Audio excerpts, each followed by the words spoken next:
on my 18th birthday instead of cake and presents. My adoptive parents handed me a garbage bag with my clothes and told me the truth that destroyed everything I thought I knew about my life. "We only adopted you for the government money," my mother said, calculator in hand, fingers moving across the keys like she was tallying up 18 years of profits. "Wallers, $600 a month, Ethan. You've been a reliable income stream, but now that you're 18, the checks stop coming. My name is Ethan Walker, or at least that's what I've been called for 18 years. The woman speaking to me is Linda Walker, the only mother I've ever known. She's 53, works as a bank teller, and apparently views me as a financial investment that just matured." Sitting next to her, avoiding eye contact like he always does during confrontations, is Gary Walker, my adoptive father. He manages inventory at a hardware store and has taught me everything I know about fixing engines, though. I'm starting to realize those lessons were probably just to keep me busy, not because he cared. "You're joking," I said, my voice barely working. "This is March 15th, my birthday." "You're seriously telling me this on my birthday?" Gary shifted in his chair, the same wooden chair where he'd sat for 18 years of silent dinners. "The adoption subsidies end when you turn 18. That was always the deal. The deal I felt my legs go weak. I'm your son. I'm not a deal." Linda looked up from her calculator for the first time. Her gray eyes were as cold as they'd always been, but now I understood why. "No, Ethan, you were a ward of the state that we agreed to house in exchange for compensation. We fulfilled our contractual obligations. Food, shelter, education. The contract is now complete." She stood up, walked to the corner of the kitchen where a black garbage bag sat like a tumor against the white wall. "Your belongings are in here. Personal items only. Anything we purchased remains our property." I watched her hands. The same hands that had packed my school lunches, though now I realized she'd only packed the minimum required by state guidelines. The same hands that had signed my report cards, though she'd never asked about my grades beyond whether I was passing. The same hands that had never, not once in 18 years, reached out to comfort me when I was scared or sick or sad. "You have until noon to vacate." Linda continued, returning to her seat. "That gives you 2 hours and 13 minutes to make arrangements." Gary finally spoke up, his voice barely above a whisper. "Linda, maybe we could give him a few days to figure things out." She turned to him with the look that had shut him down 1,000 times before. "The mortgage payment is due tomorrow, Gary. We need to list the room on Craigslist this afternoon. Someone already called about renting it." "You're renting out my room." The reality was crashing down in waves. "You already have someone lined up." "It's not your room," Linda corrected. "It never was. You were a long-term guest whose stay has ended." I stood there in the kitchen where I'd eaten 18 years of meals, staring at these two people who I'd called Mom and Dad, who I'd made Father's Day cards for in elementary school, who I'd tried so hard to make proud. Gary wouldn't look at me. Linda went back to her calculator, already moving on to other numbers. Other calculations, as if dismissing an 18-year investment was just another Tuesday morning transaction. "I don't have anywhere to go," I said, hating how small my voice sounded. "I have $52 in my wallet." "Where am I supposed to go?" Linda pulled out a pamphlet from her perfectly organized folder. Of course she had a folder.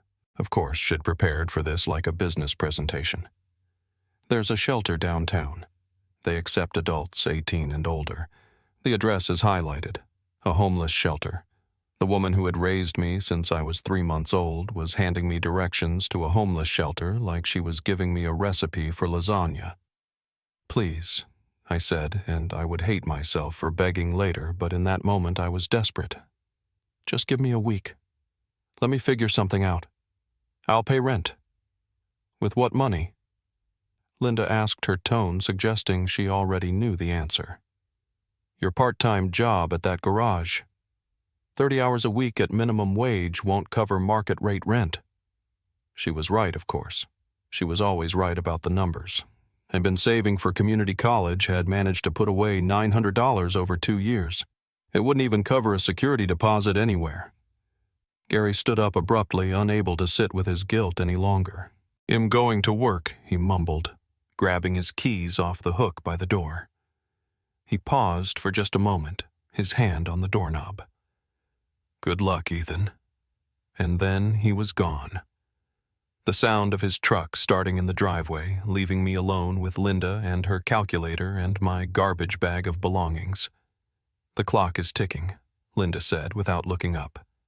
"I have errands to run at 11:30, and it'll be locking the house when I leave." I walked over to the garbage bag, lifted it. It weighed almost nothing.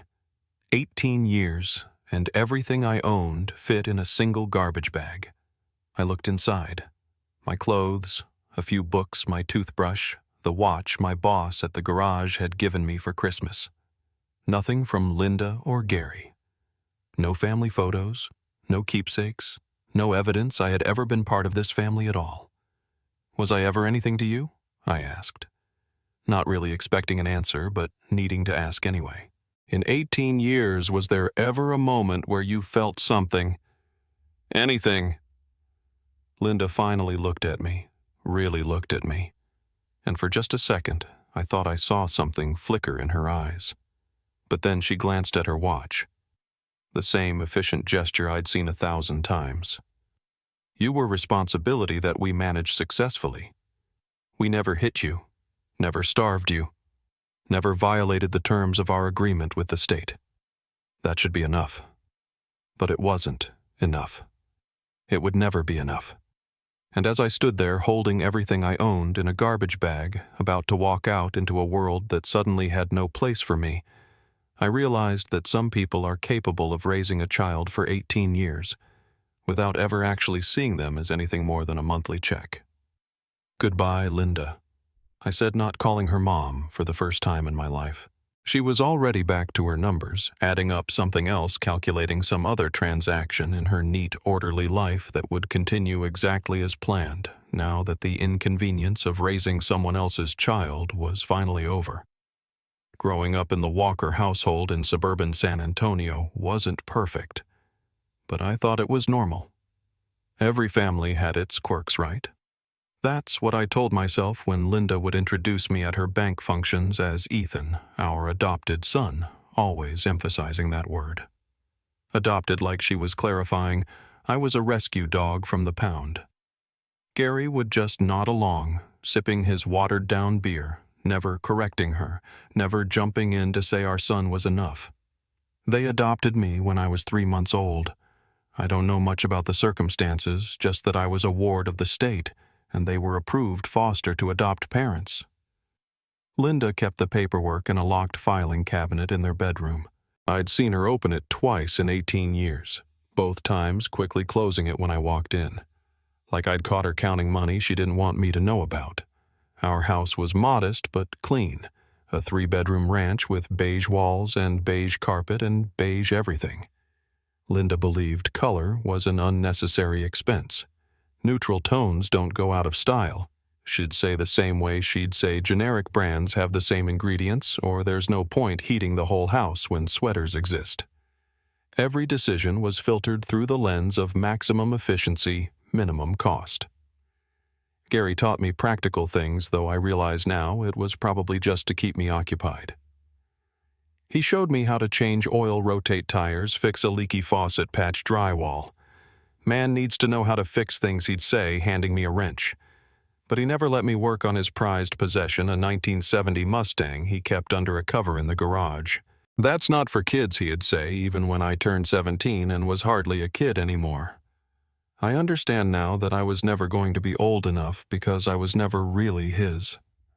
The locked room in our basement should have been my first clue.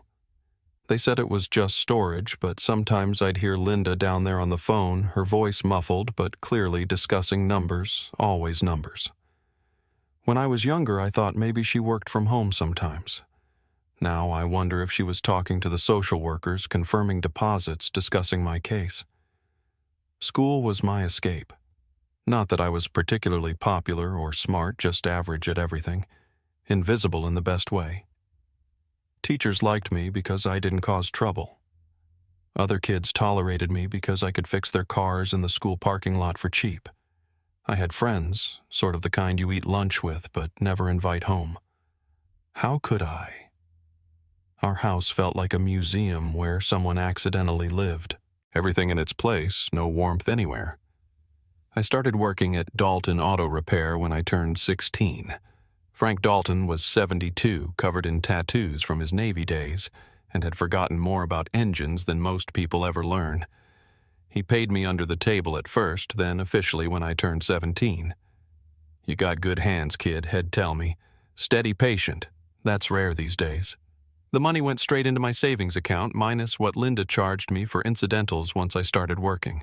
$55 a month for increased utility usage, $35 for wear and tear on the household, $28 for administrative overhead, which I think meant the time she spent driving me to work before I got my license. She had an itemized list. Of course she did. I bought my own clothes from Goodwill, paid for my own school supplies, covered my own phone bill with a prepaid plan. Linda said it built character. Gary said nothing, which was his primary contribution to most conversations. The 3 photos I mentioned earlier were all formal staged. One from when I was 5, dressed in a suit for Linda's cousin's wedding. One from middle school graduation because the school required it. One from my 16th birthday at DMV when I got my license. Linda kept them in a drawer not displayed anywhere. The walls had art from Home Goods generic prints of flowers and landscapes. Nothing personal, nothing that suggested a family lived here. Dinner was always at 6 sharp. Linda would cook meals that could be stretched across multiple days. Sunday's roast became Monday's sandwiches, Tuesday's soup, Wednesday's casserole. She had it down to a science exactly how many calories per dollar, exactly how much nutrition per penny. We ate in relative silence, the news playing in the background, Gary occasionally grunting agreement with some political opinion. Linda cutting her food into identical measured bites. I tried once, when I was about 14, to ask about my biological parents. The temperature in the room dropped 10. "They couldn't care for you," Linda said curtly. "We stepped up when others wouldn't. That's all you need to know." Gary had added quietly, "Best not to dig into the past, son." It was one of the few times he called me son without it sounding like he was reading from a script. Birthdays were acknowledged but not celebrated. A card, usually generic. Happy birthday printed inside, signed Linda and Gary Walker. Christmas was similar practical gifts, only socks, school supplies. One year a graphing calculator because it was required for class. The tree came down December 26th, no matter what. No point paying electric for lights we're not using, Linda would say. I see it all differently now. Every memory tainted with the truth. The way Linda kept meticulous records of every penny spent on me. The way Gary always introduced me as the boy to his co-workers. The way they never came to parent-teacher conferences unless the state required it. The way they'd have hushed conversations that stopped when I entered the room. Conversations I now know were probably about their monthly windfall. But here's the thing about growing up without love. You don't know it's missing until someone shows you what you should have had. I thought all families were transactional. I thought all parents kept spreadsheets. I thought everyone's childhood home felt like a temporary arrangement that could end at any moment. I was right about that last part, at least. "Sit down," Ethan Linda said that morning, not looking up from her calculator. The kitchen table was covered in documents, spreadsheets, and bank statements. "Now that you're 18, the checks stop coming." My stomach dropped like I'd missed the last step on a staircase. What checks? Gary shifted uncomfortably in his chair, the wood creaking under his weight. He was wearing his work uniform, probably eager to escape to the hardware store where he could hide behind inventory sheets and customer service. The adoption subsidy checks, $1,600 a month for 18 years. That's why we took you in. The words hit me like physical blows. I actually felt each one land in my chest, my stomach, my throat. $600 monthly for 18 years.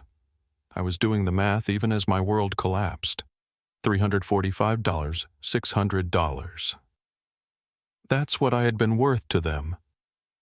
Linda continued, her voice as emotionless as if she were reading a grocery list. We provided what the state required: food, shelter, education. The contract is complete. You need to leave by noon. You're joking, I said, my voice cracking like I was 13 again. This is some sick birthday prank. Any second now you're going to laugh and bring out a cake, right? The garbage bag has your belongings, Linda replied, pointing with her pen. Leave the key on the counter, the garage door opener too, and the house key hidden under the fake rock. I know you made a copy. She knew about the spare key, of course she did. Linda knew about everything that might cost her money or compromise her control. I don't understand, I said, though I was starting to. The puzzle pieces were falling into place, creating a picture I didn't want to see. You raised me. I call you Mom and Dad. How can you just kick me out? You are legally an adult, Linda said, finally looking up from her calculations. We have no further obligation to house you. In fact, keeping you here could complicate our taxes. We've been claiming you as a dependent, but now that the subsidy has ended, you're a liability rather than an asset. A liability, an asset. I was being discussed like a car that had depreciated past its useful value. Please, I said, and I actually got on my knees in that kitchen right there on the linoleum floor that I'd mopped every Saturday for 18 years. I'll get a full-time job. I'll pay rent. I'll buy my own food. Just give me a month to figure things out. Gary looked away, studying the wall like he'd never seen it before. Linda just pointed at the clock. It's 9:47. You have until noon. Don't make this harder than it needs to be. I stayed on my knees for another 30 seconds, maybe a minute, waiting for something, anything, a crack in their resolve. But Linda went back to her calculator, and Gary stood up to refill his coffee, stepping around me like I was a piece of furniture. When I finally stood up, my legs were shaking. 18 years, I said. 18 years of calling you my parents. Doesn't that mean anything? You were well cared for, Linda said. Fed 3 meals a day, clothed, appropriately educated through the public school system, medical and dental care as required by state guidelines.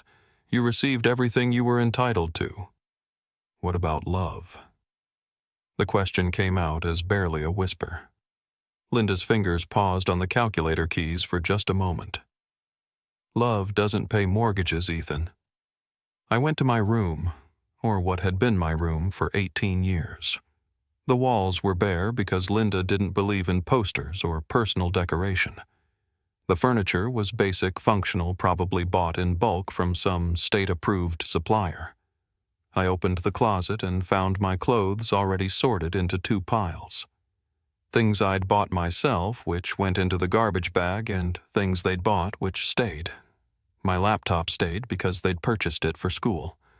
The alarm clock stayed because it came with the room. The baseball glove Gary bought me when I was 12 stayed, even though Wed never played catch, not even once. He'd bought it because the school required it for PE, nothing more. I found myself in the bathroom staring at my reflection. Brown eyes, brown hair, average height, average build. I looked like nobody and everybody at once. Is that why it had been so easy for them? Because I was generic enough to blend into their beige life without disrupting the color scheme. Back in the kitchen, Linda was on the phone. Yes, the room will be available this afternoon. $500 a month, utilities included. First month and security deposit required. She was already renting out my room. While I was still in the house, she was arranging for my replacement. Not another foster kid, though a paying tenant. A real asset. Who were my biological parents? I asked suddenly. Linda covered the phone. Does it matter? They gave you up. We're giving you up. Seems like consistency to me. You know who they were. The state provided basic medical history for insurance purposes. Nothing more was relevant to our arrangement. Our arrangement. That's what my childhood had been. An arrangement. Gary came back from the garage holding a $25 bill. He handed it to me without making eye contact. For food, he mumbled, "Until you get settled. $25. After $345, $600, he was offering me $25. I wanted to tear it up, throw it in his face, maintain some dignity, but I took it. Pride doesn't mean much when you're about to be homeless. "Time's up," Linda announced at exactly noon. She stood by the door holding it open. "We have appointments this afternoon." I picked up the garbage bag, surprisingly light for containing an entire life. As I walked past her, I stopped. "Did you ever even for a moment think of me as your son?" She looked at me with those gray eyes that had never warmed not once. "I thought of you as my responsibility. I fulfilled that responsibility completely." The door closed behind me with a decisive click. I heard the deadbolt turn, then the chain lock, then nothing but the sound of suburban San Antonio continuing its day. Lawnmowers running, kids playing, families being families in ways I would never understand. I stood on the sidewalk holding my garbage bag, $25 in my pocket, and nowhere to go. The shelter pamphlet Linda had given me was already damp with sweat from my palm. The address was downtown, at least an hour's walk. My phone buzzed with a text. "Linda, you're no longer on our family plan. Service ends at midnight. Plan accordingly." Even my phone was on a timer. Everything about my existence in their life had been scheduled, budgeted, and was now being efficiently terminated. I started walking. Last Tuesday, June 20th. Everything changed. I was sitting outside the San Antonio Public Library, my usual spot on the concrete steps where the security cameras didn't reach, and the security guards didn't bother you if you looked clean enough. 3 months of homeless shelter living had taught me the importance of appearances. Shower every day, even if the water's cold.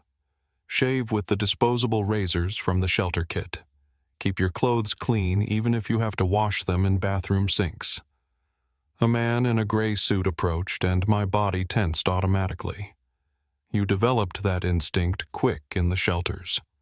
Gray suits usually meant police detectives or social workers, neither of which brought good news. But this man moved differently, purposefully, like he'd been looking for something specific and had just found it. "Ethan Walker," he asked, pulling out a leather wallet. My first instinct was to run. 3 months on the streets taught you that when someone in a suit knows your name, it's rarely good. But I was tired of running. Tired of hiding, tired of being nobody from nowhere. Depends who's asking. "My name is Adam Ruiz. I'm a private investigator." He handed me a business card. Expensive cardstock embossed letters. "Real, I've been searching for you for 3 months. Your biological father hired me to find you years ago, but your adoption records were sealed. When you turned 18 and applied for jobs using your social security number, I finally got a hit. The words biological father sent electricity through my entire body. My biological father." Adam sat down on the steps beside me, not caring about his expensive suit on the dirty concrete. That small gesture of humanity meant more than he probably knew. "Andrew Brennan. He's been looking for you since the day he signed the adoption papers. Been looking, I caught the past tense. Was, why isn't he here?" Adam's expression softened. The kind of look people get when they're about to deliver news that will shatter you. "I'm sorry to tell you this way, but he passed away last week. Heart attack at his desk. He was still searching for you when it happened." The words didn't make sense. I'd spent 3 months imagining scenarios where someone would come looking for me, where someone would care that I existed. Now someone had, and he was already gone. Adam Ruiz pulled out a tablet, swiping to a photo. "This is him, Andrew Brennan." I stared at the screen and saw my own face aged 30 years. Same brown eyes, same jawline, same slight crook in the nose, but where my eyes looked tired and defeated, His looked determined, driven. He was wearing a suit that probably cost more than Linda and Gary's monthly mortgage, standing in front of a glass building with Brennan Energy Group etched across the entrance. "Oil," I said, remembering Frank Dalton's joke about me having oil in my blood. "CEO and founder." Adam confirmed. "Started with one oil rig 20 years ago, built it into an empire. He never married, never had other children, said he couldn't. Not until he found you. Why did he give me up?" The question burned coming out. Adam showed me another photo. This one older, grainier, a young man barely out of his teens holding a baby. He was 22 when you were born. Your mother, Emily Carter, died in childbirth. Complications no one saw coming. Andrew's parents convinced him he couldn't raise a baby alone, that you'd be better off with a stable two-parent family. He signed the papers and regretted it within a week. A week, I felt anger rising. He regretted it after a week, and it took him 18 years to find me. He tried to reverse the adoption immediately, but I'd already been placed with the Walkers. The records were sealed. He spent 18 years and millions of dollars trying to break through the legal walls. Private investigators, lawyers, even lobbyists trying to change adoption law in Texas. He hired me 5 years ago, his 14th private investigator. Adam pulled out a folder thick with documents. 3 years ago I found you, found the Walkers. But when Andrew tried to make contact, they threatened legal action. Restraining orders, harassment charges. They knew he was looking for you, Ethan. They knew, and they never told you. The rage that filled me was pure and white-hot. Linda and Gary had known. Someone had wanted me. Someone had been desperately searching for me, and they'd hidden it to keep collecting their checks. He was supposed to be here, Adam continued. The plan was to approach you the day you turned 18, when the Walkers no longer had legal authority, but the heart attack happened March 13th, 2 days before your birthday. March 13th. While I was stocking shelves at the auto shop, planning what I might say to Linda and Gary at my birthday dinner, my father was dying at his desk, still trying to find me. "There's more," Adam said, standing up. "We need to go to the lawyer's office. There are documents you need to see, decisions you need to make." "Decisions?" I laughed, but it came out bitter. "I live in a homeless shelter. I own one pair of shoes. What decisions could I possibly need to make?" Adam looked at me with something like sympathy. "Andrew Brennan left everything to you. Every penny, every asset, every share of stock. You're about to become one of the wealthiest people in Texas." I stood there on those library steps where I'd spent so many afternoons, filling out job applications for minimum wage positions, being rejected from fast food restaurants for being overqualified because I'd graduated high school, and tried to process what he was saying. "I don't understand," I said. "He didn't know me. I could be anyone. I could be a terrible person." "You're his son," Adam said simply. That was enough for him. He used to say, "I don't need to know him to love him." I've loved him since the day I lost him. The drive to the lawyer's office was surreal. Adam's car smelled like leather and coffee, clean and expensive. The air conditioning worked perfectly. The radio played classical music softly. It was the opposite of every bus ride I'd taken to job interviews, hoping my deodorant would last, praying my clothes didn't smell like the shelter. "He talked about you constantly," Adam said as we drove through parts of San Antonio he'd never seen. Glass towers and manicured lawns. Every meeting ended with an update on the search. Every success was measured by whether it brought him closer to finding you. The board of directors used to joke that Brennan Energy Group was really just an 18-year funding mechanism for finding Ethan Walker. Did he know anything about me, about how I was living? He knew the Walkers were receiving adoption subsidies. It killed him knowing they were profiting from keeping you. He tried to offer them money 10 times what the state was paying just to allow contact. They refused. Said any contact would be detrimental to your well-being. Detrimental to my well-being. Linda had used my well-being as a shield while calculating my worth down to the penny. The lawyer's office was on the 38th floor of a building I'd walked past 100 times but never entered. The elevator ride felt like ascending to a different world, one where people's shoes matched and their clothes fit properly, and their futures weren't determined by the whims of strangers. Grace Park, the lawyer, was waiting in a conference room with walls of windows overlooking San Antonio. The city sprawled below us, and somewhere down there was the shelter where my cot was probably already assigned to someone else. "Mr. Walker," she said, and I almost corrected her. Almost said that wasn't really my name. But what was? "Please sit. We have a lot to discuss." Grace Park placed a sealed envelope on the conference table, Andrew's name written across it in shaky handwriting. "Your father wrote this the morning he died. He insisted it be given to you unopened by your hands alone." My fingers trembled as I broke the seal. Inside was a handwritten letter on personal stationery and a small brass key with an address tag. The letter was 3 pages covered in rushed handwriting like he knew he was running out of time. "My son, if you're reading this, then I failed to find you in time, but at least you've been found. Your mother died giving birth to you. Her name was Emily Carter, and she was the love of my life. You have her smile, though I suppose you wouldn't know that.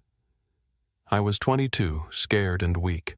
My parents convinced me that a single father, especially one as young and unprepared as I was, couldn't give you what you needed. They had already contacted an adoption agency, already found the perfect family, a stable couple who couldn't have children of their own. I signed the papers in a fog of grief and confusion. I regretted it within a week. I had to stop reading for a moment. The conference room had gone blurry. Grace Park quietly pushed a box of tissues across the table. By then, you were gone, sealed behind legal walls. The Walkers had you, and the state of Texas considered the matter closed. I tried everything. Legal challenges, private investigators, even bribing courthouse clerks, which cost me a fortune in legal fees when I got caught, but was worth the attempt. The key opens a vault at the address below. Inside is everything I've gathered while searching for you.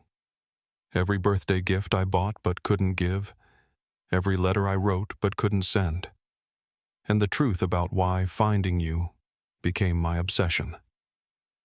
The letter continued. Your mother's maiden name was Carter. I named the company's newest oil field after you, the Ethan Reserve, discovered the day you would have turned 16. It's the most productive field we own. I built an empire hoping that one day it would be loud enough for you to hear me calling for you. Every contract I signed, every deal I made, I did it thinking maybe this would be the one that generated enough money to break through to you. I'm sorry I wasn't strong enough to keep you. I'm sorry I wasn't fast enough to find you, but I never stopped loving you. Not for a single day. The fortune I'm leaving you isn't an inheritance. It's 18 years of apologies in the only language I had left. Adam drove me to the vault's address, an unmarked building in Corpus Christi Industrial District. It looked like nothing from the outside, just another warehouse. But inside, past 3 layers of security, was a room that took my breath away. The walls were covered floor to ceiling with evidence of his search, private investigator reports.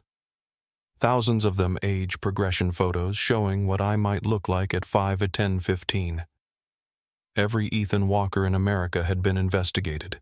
There were newspaper clippings from my high school, my honor roll announcement, my name in tiny print circled in red ink with, "Is this him?" written in the margin. He'd been so close so many times. The center of the room held 18 years of birthday presents, each wrapped and labeled. A toy fire truck for age 4 with a note, "Every boy should have a truck." A baseball glove for age 9. "I would have taught you to catch." A set of car keys for 16. Your first car, a Mustang, just like the one your mother loved. The car was apparently still in storage waiting, but it was the desk that broke me. Hundreds of letters organized by date. I picked one at random from age 13. Ethan, you're 13 today. I wonder if you like science. I loved chemistry at your age before I discovered petroleum engineering. I hope someone is teaching you to throw a curveball. I hope someone tells you they're proud of you. I am even from afar. I got your school photo today, bought from a company that sells yearbook pictures online. You look serious, thoughtful. Your mother had that same expression when she was concentrating. I carry your photo everywhere. The board thinks I'm insane.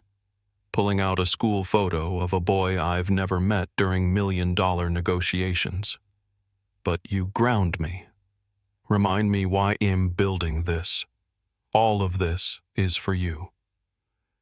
Adam stood quietly by the door as I went through letter after letter, year after year of a father's love documented in ink and paper. Then I found the folder that changed everything. Failed adoption recovery. Walker family. Inside were documents, legal correspondence, emails. Andrew had found me 3 years ago. He'd tried to make contact, sent letters, even showed up at the house once. Linda and Gary had responded with lawyers, threatened harassment charges, filed for a restraining order. There were photos of my house, of me walking to school, getting into Gary's truck, working at the garage. My father had been watching from a distance, legally barred from approaching. One email from Linda to Andrew's lawyer was highlighted. Mr. Brennan's contact attempts are disruptive to our family structure. Ethan is thriving in our care and does not need the confusion of a biological parent's interference. Any further attempts at contact will result in criminal charges. The monthly subsidies we receive from the state are irrelevant to this matter and should not be construed as motivation for maintaining custody. Shed known everything and kept it from me to keep her monthly checks coming. At the bottom of the folder was a USB drive labeled Final Message. Adam pulled out a laptop and we plugged it in. Andrew's face appeared on screen, dated a week before his death. He looked exhausted but determined. Ethan, tomorrow. I'm flying to San Antonio. Adam finally confirmed you'll be 18 and free from the Walker's control. After 18 years, I'm finally going to meet my son. I've practiced what to say 1,000 times, but I know we'll just cry. I hope you can forgive a young man's cowardice. I hope we can build something from the time we have left. I bought a restaurant reservation for your birthday dinner. Somewhere nice, somewhere that serves that chocolate cake everyone seems to like on birthdays. I never got to see you blow out candles, make wishes. I have 18 years of wishes saved up. All of them are just variations of the same thing. Bring my boy home. I love you, son. I'm coming for you. This time, nothing will stop me. The timestamp showed 11:42 p.m., March 12th. He died at his desk 5 hours later, planning our reunion. Adam finally spoke. The paramedics said he was holding a plane ticket to San Antonio and your photo when they found him. I sat in that vault, surrounded by 18 years of love. I never received gifts. I never opened letters. I never read and felt the full weight of what had been stolen from me. Not just by Linda and Gary, but by fate, by timing, by a heart that gave out 2 days too soon. There's one more thing, Grace Park said, pulling out a tablet. The estate value Brennan Energy Group valued at $96 million. 4 mansions across Texas, each fully paid. A private island off the Gulf Coast he bought the year you turned 10, named it Ethan Key. Various investments and liquid assets totaling another $34 million. It's all yours, Mr. Brennan. Brennan. Shed called me Mr. Brennan.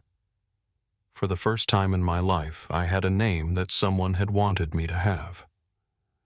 I'm 19 now, CEO of an oil company I'm still learning to run. The board members who watched Andrew search for me for 18 years have become my teachers, sharing stories about my father. He'll never get to make myself. They tell me about his determination, how he'd fly to random states on weekends following leads that I might be there, how he kept a desk drawer full of my school photos bought from public record websites, How every major business decision was followed by the question, "Will this help me find my son?" The mansions felt wrong at first, too big, too empty, filled with the ghost of a man I never met, but who loved me more than anyone ever had. I kept one the house where Andrew lived, leaving his bedroom untouched. His cologne still sits on the dresser. His reading glasses remain on the nightstand, marking his place in a book about adoption law reform he'll never finish. Sometimes I sit in his study, surrounded by his handwritten notes about me, and talk to him like he's there. I tell him about my day, about the company, about the life he made possible. The other 3 mansions have been transformed. They're transitional housing now for aged-out foster kids and homeless youth. The San Antonio shelter, where I spent 3 months eating expired sandwiches and sleeping on a cot that smelled like disinfectant, now receives a monthly donation that ensures no one goes hungry or cold. The director asked me once why I don't want my name on anything. I told her the truth. It's not charity when you've been there. It's just paying back a debt to the universe. Adam still works for me, but his job has changed. Now he helps me find other lost kids, other biological parents searching for children they lost to the system. We've reunited 14 families so far. Last month we found a 16-year-old whose biological mother had been searching for 14 years. I paid for their reunion dinner and watched from across the restaurant as they cried over untouched pasta. That's what Andrew never got. That moment, that chance to cry over birthday cake while making up for lost time. I visited Linda and Gary just once. They'd moved to a smaller apartment on the wrong side of San Antonio, the kind with bars on the windows and a broken security gate.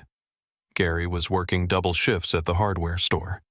Linda had taken a second job doing bookkeeping at night. Without my monthly subsidy, their carefully calculated life had fallen apart. "We gave you what you needed," Linda said when she opened the door, not inviting me in her face, showing no surprise at seeing me. "No," I replied, standing in their doorway wearing a suit that cost more than their monthly rent. "You gave me what the state paid you to give. But Andrew, who never met me, gave me everything. He gave me love that didn't require payment." Gary appeared behind her, looking older, more tired. "Ethan, we heard about your inheritance. If you could see your way to helping us out, we did raise you for 18 years. The audacity of it should have made me angry. Instead, I felt nothing but pity. You raised me for $345 and $600 in subsidies. By my calculation, you've been paid in full. I left them there in their calculated poverty and never looked back. The private island remains mostly untouched, exactly as Andrew left it. He'd built a small house there, filled it with things he thought I might like: fishing gear, though he didn't know if I fished sports equipment for every possible sport books on every subject. He was preparing for any version of me ready to love whoever I turned out to be. I go there when the weight of running his company feels too heavy, when I miss the father I never met. I sit on the dock he built and fish with the rod he bought me, catching nothing, just existing in a space he created for us to share. Frank Dalton was right all those years ago. I did have oil in my blood, literally in my DNA, a genetic inheritance from a father who turned black gold into an empire while searching for his lost son. But more than that, I have his determination, his refusal to give up. Every signature I sign as CEO, I sign as Ethan Brennan, honoring the man who never stopped looking for me. The Theodore Brennan Foster Foundation has placed 44 kids with screened families. This year, real families who want children, not checks. We pay for everything, but the money goes to trust funds for the kids, not the parents. I interview every family personally. I know what questions to ask, what lies to look for. I know the difference between a house and a home, between caregivers and parents, between obligation and love. Last week I got a letter from one of the kids we placed, an 8-year-old named Caleb. He wrote in crayon, "Thank you for my family. They read me stories every night. They say I love you even when I'm not good. They put my pictures on the wall. That letter sits on my desk next to Andrew's final note to me. 2 generations of love, one lost, one found. The money doesn't erase 3 months of cold showers and shelters or 18 years of emotional starvation. It doesn't bring back the father who loved me from a distance, who died 48 hours before he could hold me for the first time since I was 3 months old. But it does mean I can ensure no child experiences what I did. It means Andrew's love 18 years in the making continues to ripple outward. Finding lost children, building real families, creating the connections that Linda and Gary proved can't be bought. Because that's what love looks like. Not a monthly subsidy or a calculated exchange, not a contract fulfilled or an obligation met. Love looks like a man spending 18 years and millions of dollars just to say 3 words he never got to speak. Welcome home, son.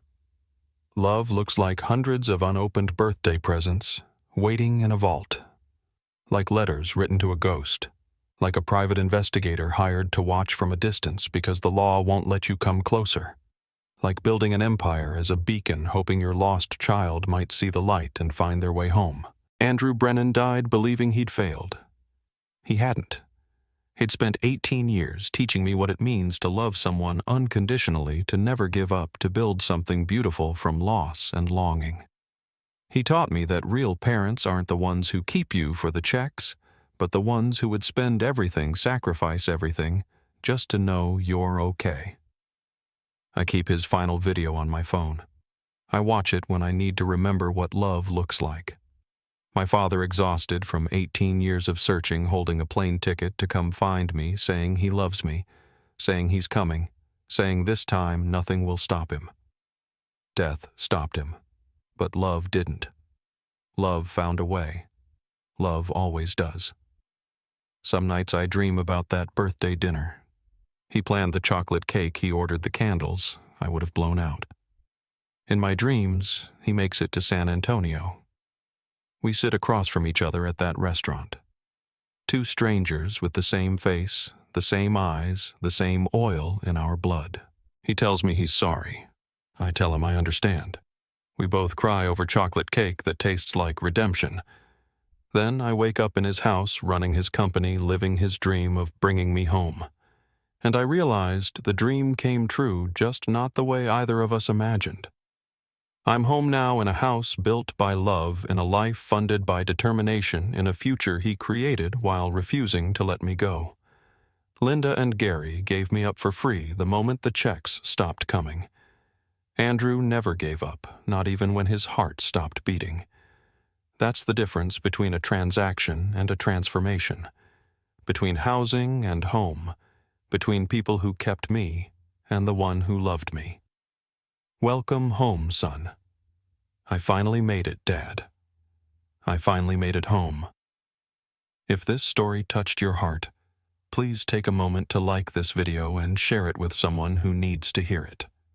Your comments mean the world to me, and I read every single one. Subscribe to our channel for more powerful true stories that remind us all that love always finds a way, even when it takes 18 years and comes from beyond the grave. Thank you for listening to my